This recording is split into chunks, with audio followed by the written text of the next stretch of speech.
सभी को नमस्कार। मौर्य के डिजिटल प्लेटफॉर्म पर आप सभी प्यारे बच्चों का स्वागत है। प्यारे बच्चों, पिछले 3-4 महीनों से आप जिस चीज के लिए परेशान थे, अभी राजस्थान कर्मचारी चयन बोर्ड ने इस बात को क्लियर कर दिया है। आपको परेशान होने की जरूरत नहीं है। और वो जो चीज है वो है CET यानी कॉमन एलिजिबिलिटी टेस्ट एंड समान पात्रता परीक्षा। इसके लिए पहला जो नोटिफिकेशन जारी किया गया वो कर्मचारी चयन बोर्ड के द्वारा क्या किया गया, जारी किया गया। राजस्थान कर्मचारी चयन बोर्ड में जो नोटिफिकेशन जारी किया गया है वो हमारा नोटिफिकेशन है 21/9/2022 का, यानी 21/9/2022 का ये नोटिफिकेशन क्या किया गया, जारी किया गया। और इस जारी किए गए नोटिस में उन्होंने पहले ही दिया है कि समान पात्रता परीक्षा यानी कॉमन एलिजिबिलिटी टेस्ट स्नातक स्तर, जो पहली बात रखी गई है वो किसके लिए है, स्नातक स्तर के लिए, यानी +2 बेस के लिए उन्होंने किसी तरह की बात नहीं की है। ये स्नातक स्तर की क्या की गई है, बात की गई है। इस स्नातक स्तर के लिए उन्होंने कुछ सेवाओं के यानी लगभग 8 सेवाओं के बारे में क्या किया गया है, नोटिफिकेशन जारी किया गया है कि ये जो कुल 8 सेवाएं हैं, इन्हीं सेवाओं के लिए पहले क्या होगा, CET होगा। ये कौन कौन सी सेवाएं हैं, उन सेवाओं के राजस्थान होमगार्ड में इनमें पद देख लीजिए। पहला तो प्लाटून कमांडर के बारे में बात की गई है, दूसरा जिलेदार, पटवारी, कनिष्ठ लेखाकार, तहसील राजस्व लेखाकार और महिला अधिकारिता यानी समाज कल्याण विभाग से संबंधित जो महिलाओं की सेवाएं आती है उनमें, उप जेलर के लिए और छात्रावास अधीक्षक ग्रेड 2 के लिए क्या किया गया, ये प्रोविजन है किया गया है। यानी इन्होंने टोटल 8 सेवाओं के बारे में क्या किया गया, प्रोविजन किया गया है। जो यहाँ पर ये 8 सेवाएं दी गई है, इन्हीं सेवाओं के बारे में कहा गया है कि हम क्या करेंगे, स्नातक स्तर पर क्या, यानी इसका मतलब हुआ कि पटवारी का भी जो एग्जाम है वो स्नातक बेस पर ही क्या होगा। इन 8 सेवाओं में इन्होंने जो नीचे हमको बातें बताई है, उन कुछ बातों के बारे में हम क्या कर लेते हैं, डिटेल में चर्चा कर लेते हैं कि क्या इसकी पात्रता रहेगी, क्या इसमें एलिजिबिलिटी है, कब फॉर्म भरे जा सकते हैं, उन सभी के बारे में नीचे क्या किया गया है, प्रोविजन किया गया है। तो इसमें पहला जो पॉइंट है वो देखिए दिया गया है कि समान पात्रता परीक्षा स्तर के संबंध में सामान्य निर्देश। उस सामान्य निर्देश में जो पहली बात इन्होंने हमको बताई है वो बात ये है कि समान पात्रता परीक्षा के अंदर कि समान पात्रता परीक्षा स्नातक स्तर मात्र एक पात्रता परीक्षा है, सिर्फ क्या एक पात्रता परीक्षा है। इसमें आप ध्यान रखिएगा, ये नौकरी के लिए एलिजिबल है नहीं है, यानी इस पेपर को पास करने से आपको नौकरी नहीं मिलेगी, सिर्फ आप इस चीज के लिए क्या होंगे, पात्र होंगे, यानी पात्रता कहा गया है। दूसरा इसमें आगे लिखाया गया है कि भर्ती सुसंगत सेवा नियमों के उपबंधों के अनुसार की जाएगी। किसी भी व्यक्ति के समान उपस्थित जो होने की जो बात ये कह रहे हैं वो दोनों में इन्होंने बता दी कि नौकरी के लिए एलिजिबल नहीं है। ये पहले ही पॉइंट में नौकरी के लिए एलिजिबल नहीं बता रहे आपको सिर्फ पेपर देना है, पेपर को पास करना है। कितना गुने वो लोग लेंगे वो आगे इसमें हम क्या करेंगे, बात करेंगे। दूसरा पॉइंट इन्होंने कहा है कि समान पात्रता परीक्षा जो स्नातक स्तर की है वो वर्ष में कम से कम एक बार होगी, यानी आपको टेंशन लेने की जरूरत नहीं है।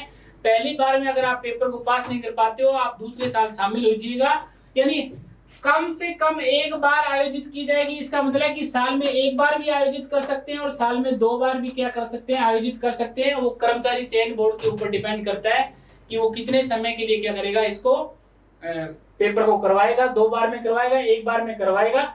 और फिर उसने आगे लिखा है कि जो भी स्कोर दिया जाएगा, यानी हर एक विद्यार्थी को क्या किया जाएगा, सर्टिफिकेट दिया जाएगा पात्रता का। चाहे आपके नंबर 10 आए, आपके नंबर 20 आए, 50 आए, नंबर आपके 100 आए, आपको सर्टिफिकेट क्या किया जाएगा, जारी किया जाएगा। और सर्टिफिकेट की वैधता उन्होंने कहा कि परिणाम की तारीख से, यानी जिस दिन से आपको सर्टिफिकेट का रिजल्ट आ जाएगा उस दिन से लेकर 365 दिन यानी 1 साल के लिए क्या रहेगा, ये मान्य होगा।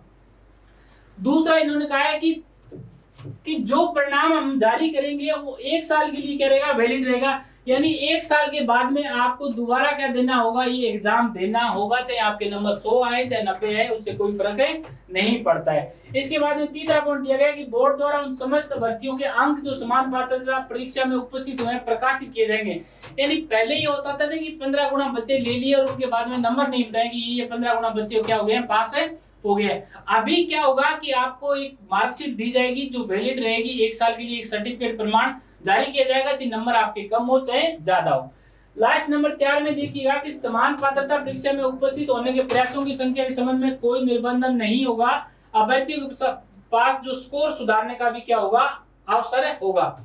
यहाँ पर सिंपल सी इन्होंने एक बात कही है कि समान पात्रता परीक्षा में जो आपको नंबर होंगे वो अगर आपके नंबर कम आए हैं तो आप दूसरे प्रयास में भी क्या हो सकते हो, शामिल हो सकते हो। यानी आपको मना नहीं किया जाएगा कि आप दूसरे में क्यों शामिल हो रहे हो। और तीसरी जो बात ये है कि आप कितनी भी बार क्या हो सकते हो, शामिल हो सकते हो। यानी मजे कर दिए एकदम कि कितनी बार पेपर दीजिएगा टेंशन फ्री होके और अपनी पात्रता क्या कीजिएगा, आप हासिल कीजिएगा। फिर उन्होंने कहा है कि पात्रता परीक्षा में मान लो पहली बार में आपके पास 50 नंबर आ गए, साल में आपने 2 बार दिया, पहली बार में 50 नंबर, दूसरी बार में 40 नंबर आए हैं, तो जो सर्वश्रेष्ठ आपका नंबर होगा वो क्या होगा, मान्य होगा। पर ध्यान रखिएगा, जो एक बात इन्होंने और बताई है वो बात आपके लिए सबसे इंपॉर्टेंट है। इन्होंने कहा है कि जब भी हम भर्ती कराएंगे, मान लो पटवारी की भर्ती करा रहे हैं, पटवारी की भर्ती में अगर इन्होंने कह दिया कि सीईटी में जिस बच्चे के 50 नंबर से ज्यादा है हम उसी को लेंगे, तो फिर वो क्राइटेरिया ये तय कर सकते हैं। इन्होंने स्पष्ट रूप से लिखा है कि जब भी एग्जामिनेशन होगा हम पात्रता नंबरों की क्या करेंगे, घोषणा करेंगे। पहली बार में जब ये लेंगे तो 15 गुना को क्या करेंगे, शामिल कर लेंगे। यानी जितने बच्चे हैं उसमें से 15 गुना बच्चे तो पास करेंगे ही करेंगे, उनका तो नंबर बता ही देंगे। पर उसके बाद में भी जब एग्जामिनेशन करवाएंगे तब और जारी करेंगे कि कितने नंबर वाला बच्चा क्या कर सकता है, फॉर्म भरे सकता है। तो ये भी आपको क्या रखना है बेटा, ध्यान रखना है। इसके बाद में नंबर 2 पर जो चीजें आई है वो है आवेदन एवं परीक्षा शुल्क। इसके बारे में हम क्या करते हैं, आवेदन और परीक्षा शुल्क के बारे में क्या करते हैं, चर्चा करते हैं कि आवेदन शुल्क हमारा क्या रहेगा और परीक्षा शुल्क कैसे कैसे रहेगा। इन्होंने आवेदन शुल्क का कहा है कि सामान्य वर्ग क्रीमिलियर श्रेणी के साथ पिछड़ा वर्ग अति पिछड़ा वर्ग के आवेदक हेतु 450 रुपए। भाई देखिए, फॉर्म आपको भरना है, हर साल पेपर देना है। पेपर अगर ढंग से पढ़ाई नहीं करोगे तो बेटा हर साल 450 यानी 450 रुपए जेब से लगेंगे। ये आपको अगर पैसा बचाना है तो ध्यान रखना है कि आपको पहले में क्रीमिलियर श्रेणी के या अति पिछड़ा वर्ग के आवेदकों के होते 450 रुपए, सामान्य वर्ग का व्यक्ति है 450 रुपए आपको देने होंगे।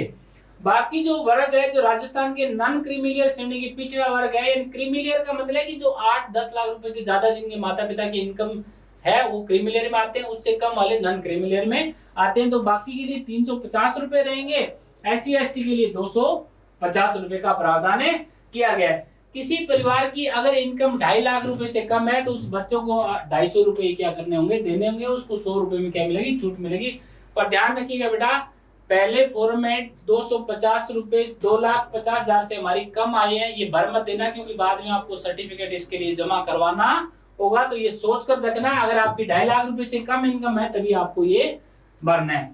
इसके बाद में कुछ नोट के बारे में इन्होंने बातें बताई है, वो हमारे लिए इतनी महत्वपूर्ण नहीं है कि कौन आर्थिक पिछड़ा वर्ग के, उन सभी के बारे में कि फीस एक बार जमा होने पर वापस नहीं लौटाई जाएगी। एक बात आपको ध्यान रखना है कि यहाँ पर आयु में भी क्या दे रखी है बेटा, कुछ छूटें दे रखी है। जैसे कोई व्यक्ति SC समुदाय का है, कोई व्यक्ति ST समुदाय का है, कोई व्यक्ति OBC समुदाय का है या कोई EWS समुदाय का व्यक्ति है, उसको 5 वर्ष की क्या रहेगी बेटा, छूट रहेगी। यानी सामान्य जो उम्र है उससे बढ़कर आपको 5 वर्ष की अतिरिक्त क्या रहेगी, छूट रहेगी। एक आपको ये भी ध्यान रखना है कि मुख्यमंत्री अशोक गहलोत ने घोषणा की थी कि हर एक एलिजिबिलिटी कैंडिडेट को हम क्या करेंगे, 2 वर्ष के लिए कुछ छूट देंगे। तो वो भी ध्यान रखिएगा, अभी वो पात्रता अभी तक लागू नहीं हुई है 2 वर्ष वाली छूट वाली। तो इसके बाद में तीसरा जो हमारा मेन पॉइंट है उसके बारे में हम क्या कर लेते हैं, चर्चा कर लेते हैं। तीसरा जो महत्वपूर्ण पॉइंट है वो समान पात्रता के बारे में जो पॉइंट दिया गया वो है कि भर्तियां कहाँ आएगी। सबसे इंपॉर्टेंट बात ये है कि बेटा भर्ती कौन कौन सी आएगी, आपको तो भर्तियों पर क्या निगाह रखना है। यानी ये जो पहला पेपर होगा ये कुल कितनी भर्तियां होगी, कुल लगभग 3000 भर्ती है बेटा। लगभग कितनी भर्ती है, लगभग 3000 समथिंग भर्ती है। इन 3000 भर्तियों के लिए पहली बार क्या होगा, आपका CET होगा। यानी 3000 भर्तियों के लिए क्या होगा, आपका CET होगा। यानी 3000 टोटल क्या है ये भर्तियां, इन पे CET होगा। किन किन की है, प्लाटून कमांडर की 43 है। इसके बाद में जिला दायर में अभी नहीं है। पटवारी के लिए 272 भर्ती है। कनिष्ठ लेखाकार कोष एवं लेखा विभाग में 1923 भर्ती हैं। तहसील राजस्व लेखाकार की 198 भर्ती हैं। महिला अधिकारिता में 176 है और उप जेलर के अंदर है 49 है। छात्रावास अधीक्षक की 335 है। यानी पहली बार में अगर आपको नौकरी लगना है तो CET बेटा आपको पास करना होगा। अगर आपने CET पास नहीं कर पाए तो इन 3000 भर्तियों के लिए आप अप्लाई नहीं कर पाओगे, ये आपकी समस्या आ जाएगी। अब आपको ये ध्यान रखना है कि नीचे इन्होंने कही गई है कि विभाग एवं सेवा का रिक्त पदों की संख्या में मुख्य परीक्षा के समय कमी या बढ़ोतरी की जा सकती है। यानी ये जो भर्तियां दी हुई है ये भर्तियां बढ़ सकती है बेटा, घटने की संभावना कम रहती है। कह रही है कि हम बढ़ा भी सकते हैं, घटा भी सकते हैं, पर घटती नहीं है, बढ़ती ही है। तो आप टेंशन मत लीजिए, बेफिक्र होकर तैयारी कीजिएगा, ठीक है।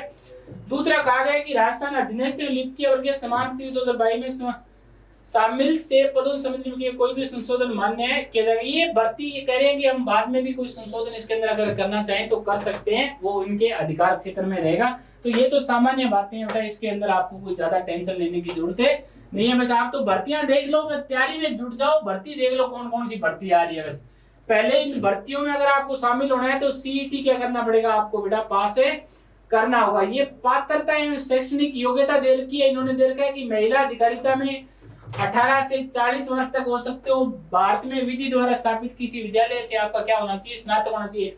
ये तो जो सब नौकरियां दे रखी है, उन नौकरियों में क्या दे रखा है आपको, जैसे पटवारी के लिए 18 से 40 वर्ष के लिए तो वो सर्टिफिकेट वगैरह वो सब मांगते हैं। तो ये तो सामान्य भर्तियों के बारे में बताया गया है बेटा कि आपके पास कौन कौन सी डिग्री होनी चाहिए।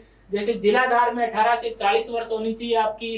गृह रक्षा विभाग प्लाटून कमांडर बनना है तो 20 से लेकर 40 उम्र, कमांडर बनना है तो 20 साल के होने जरूरी है भाई, 20 से 40। और कहा गया कि भारत में विधि द्वारा कोई संस्थापक विद्यालय से स्नातक होना चाहिए। इसके बारे में भी क्या की गई है, चर्चा की गई है बेटा। इसके बाद ये भर्तियों का दिया हुआ राजस्व मंडल में तो ये तहसील राजस्व लेखाकार 21 से 40 वर्ष होना चाहिए। कोषाल लेखाकार में इन सब के 18 से 40 के बीच में उम्र दे रखी है। सब सेवाओं के बारे में अलग अलग क्या बता रखी है आपको, उम्र बता रखी है। जो महत्वपूर्ण बात है वो महत्वपूर्ण बात हमारी है आवेदन एवं परीक्षा शुल्क जमा कराने, ऑनलाइन आवेदन पत्र भरने की अवधि। ये सबसे महत्वपूर्ण बेटा बात है, इसके बारे में आपको ध्यान रखना है कि आपके फॉर्म जो स्टार्ट हो रहे हैं वो कब से हो रहे हैं बेटा, दिनांक 22/9/2022 से, यानी फॉर्म बेटा शुरू हो चुके हैं। परीक्षा शुल्क राज्य के निर्धारित ई मित्र के औसत से आपको जमा कराना होगा 22/9/2022 से दिनांक 21/10/2022 को रात्रि 12 बजे तक आप जमा करवा सकते हो। इन्हें आवेदन कर सकते हो, आप फीस के लिए अप्लाई कर सकते हो। यही तारीख आपकी क्या है अप्लाई करने की, फॉर्म 21/10 तक है। और पैसा भी सेम डेट को क्या करना है आपको जमा कराना है। यानी आवेदन बेटा शुरुआत हो चुका है। जो 3000 भर्ती है उसमें अगर आपको सिलेक्शन लेना है तो सीईटी की तैयारी अभी से क्या कर दो, आप शुरू कर दो। और सिलेबस देखकर आप हैरान रह जाओगे बेटा, आप कहोगे सर आरएएस का एग्जाम करा रहे हैं क्या। उस सिलेबस पर भी हम क्या करेंगे, आगे बातें करेंगे।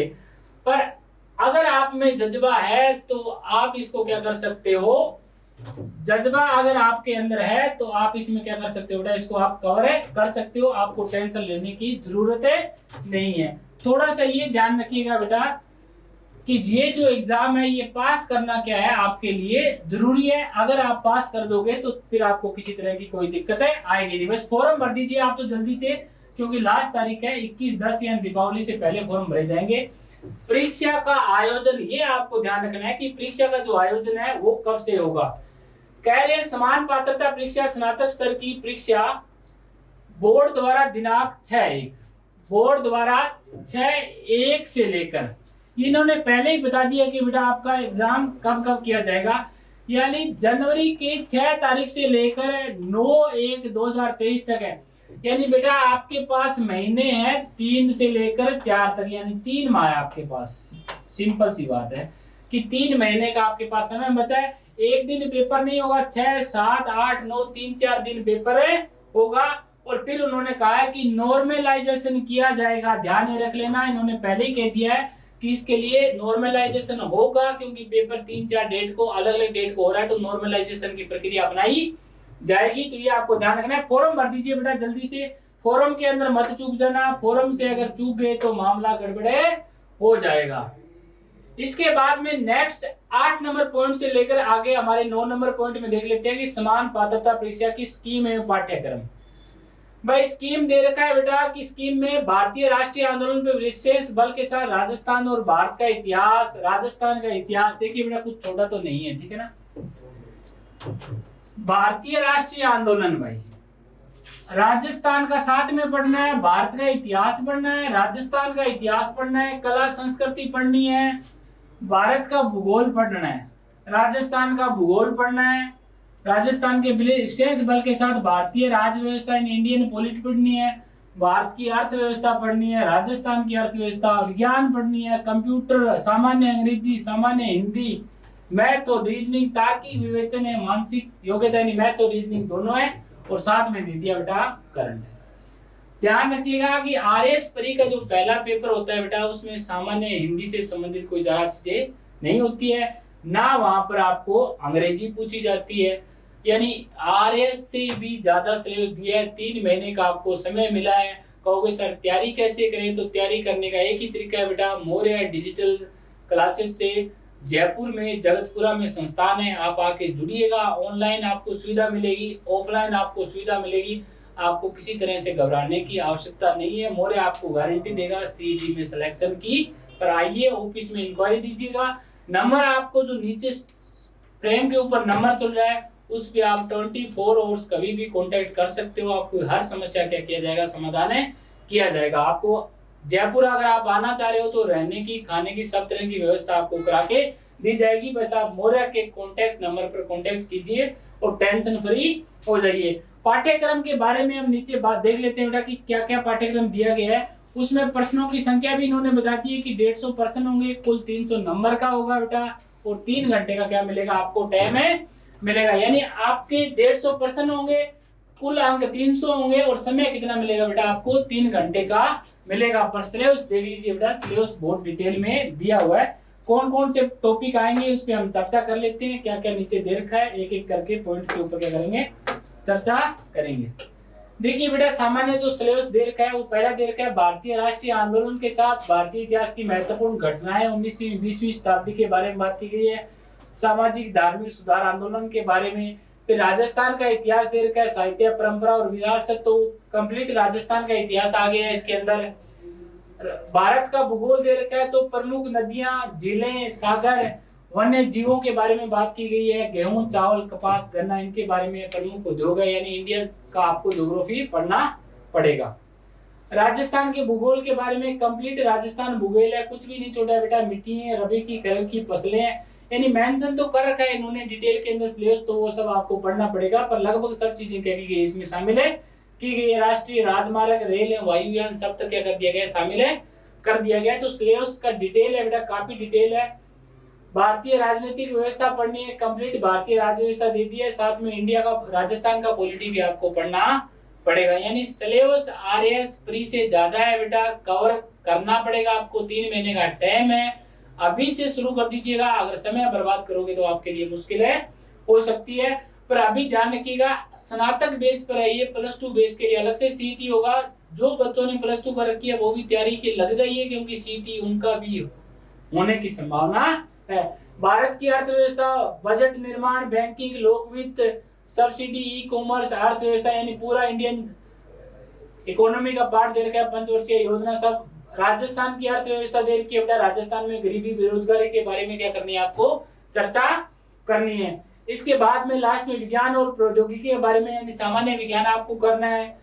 मैथ के बारे में दे रखा है कि तार्किक, विवेचन, मानसिक विवेचन, रीजनिंग और मैथ के दोनों पार्ट आपको दे रखे हैं। कुछ मैथमेटिकल का नीचे पोर्शन है, परसेंटेज का, simple compound interest, unitary method, profit and loss का दे रखा है। ऊपर direction, sense, coding, decoding, blood relation, वो सब रीजनिंग का पार्ट आपको दे रखा है।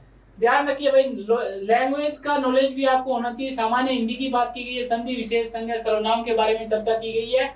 और लास्ट लैंग्वेज नॉलेज इंग्लिश का, जो हमारे यहाँ पर निशान सर पढ़ाते हैं, उनका कोई मुकाबला है नहीं इंग्लिश के अंदर, तो इंग्लिश में आपको टेंशन लेने की जरूरत नहीं है। अगर आपको इंग्लिश से डर लगता है तो मोरे में आ जाइए, निशान सर से मिल लीजिएगा, बेफिक्र होकर आपकी टेंशन क्या कर देंगे, खत्म कर देंगे, ठीक है ना। तो इंग्लिश में तो आप सोचिए मत, आपका नंबर कट जाएगा, टेंशन फ्री हो जाइएगा। बाकी मौर्य की एकदम स्ट्रॉन्ग टीम है, तो किसी तरह के आपको टेंशन लेने की जरूरत नहीं है। मौर्य के मटेरियल से आपको कंप्लीट पेपर मिल जाता है बेटा।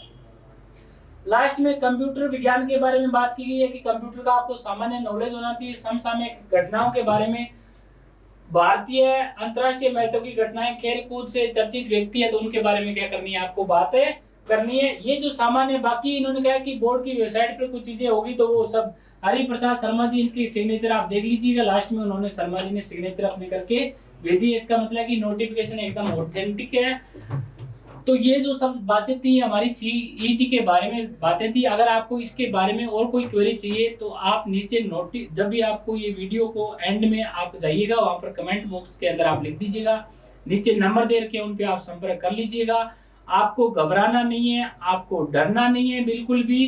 और आप मौर्या से जुड़िए टेंशन फ्री होके ऑनलाइन ऑफलाइन, और आपका सीईटी बिल्कुल 100% पास होगा। तो आप सभी को इस मौर्या के प्लेटफॉर्म पर वीडियो में जुड़ने के लिए, देखने के लिए धन्यवाद बहुत बहुत। ऐसी तरह आप जुड़ते रहिएगा। धन्यवाद।